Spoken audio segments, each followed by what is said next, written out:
Mr. Pradeep Chaudhary, who's the CMD of State Bank of India, joins us on the show right now. Thanks very much for joining in, Mr. Chaudhary. First up, the one big reason that's spooking the markets this afternoon is the expectation of a rate hike, given what's happening with the currency and the pressure on liquidity. What's your view on that?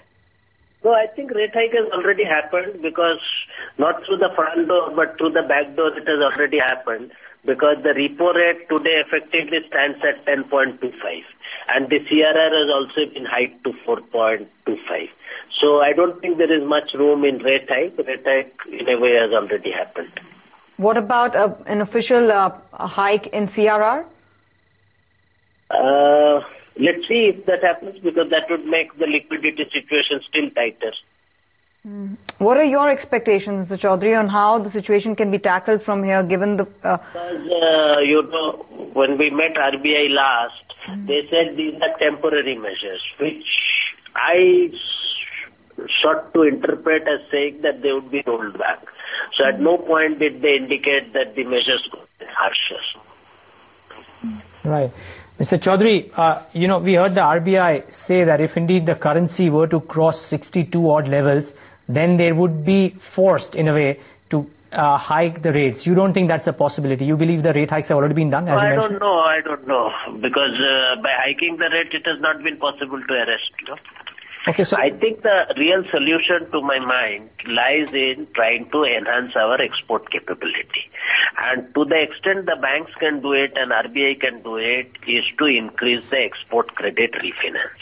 Because in the longer term, we are having a huge current account deficit which is emanating largely from the trade deficit. Because we export very little and import very substantially. To increase our export capabilities in the short run, of course, long run there are a whole lot of solutions and people would prescribe a whole lot of prescription.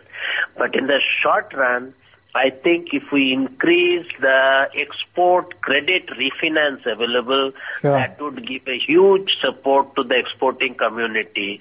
And I would think that the Reserve Bank's recent decision to abolish the export credit denominated in dollars has been rather ill-advised.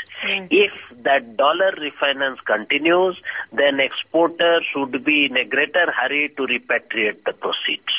Today, with the kind of forward premiums that are prevailing in the market, the exporters have very little interest in repatriating the proceeds earlier. So one way to keep the interest alive is to revive the export credit refinance in the dollar. Right. While there is, of course, the broad expectation that there needs to be further focus and boost on exports, do you think, and in your opinion, are you disappointed with the fact that the rupee's fall has not been controlled in a sustainable fashion? Credible measures perhaps have not been imposed to control the rupee's fall because... I really can't comment on this. This is for RBI to decide because they had a particular strategy in mind to combat the rupee's fall. So the entire strategy and the expected outcome is possibly lies in the RBI's domain.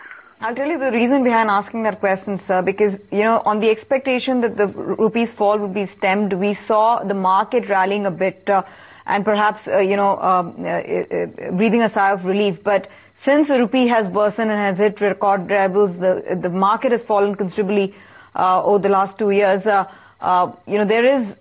is much worry in the market about what happens next. Yeah, there is much worry, but I don't think the rate or that could be directly attributable. Yeah. Bankers, Mr. Chaudhary, I believe, had requested the RBI to allow that one-time shift of bonds from AFS to HTM category. How possible do you think that could happen in light of what's happening? I am not very enthusiastic about it. That's a temporary palliative.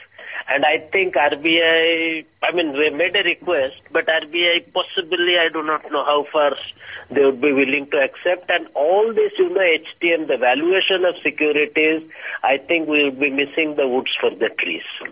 Because what plagues the banking system or equity is not the valuation of securities on a momentary basis, but the whole interest rate cycle and the investment cycle. Right.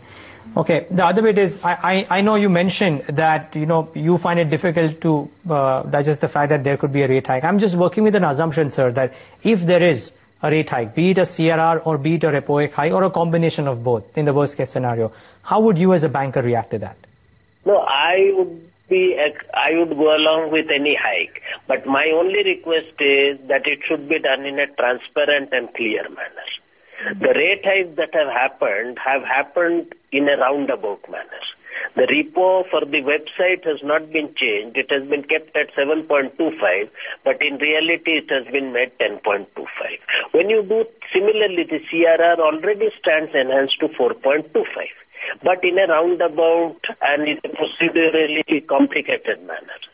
I would be in favor of more direct measures because these kind of measures makes it appear that RBI is hesitant and perhaps apologetic about it. Right.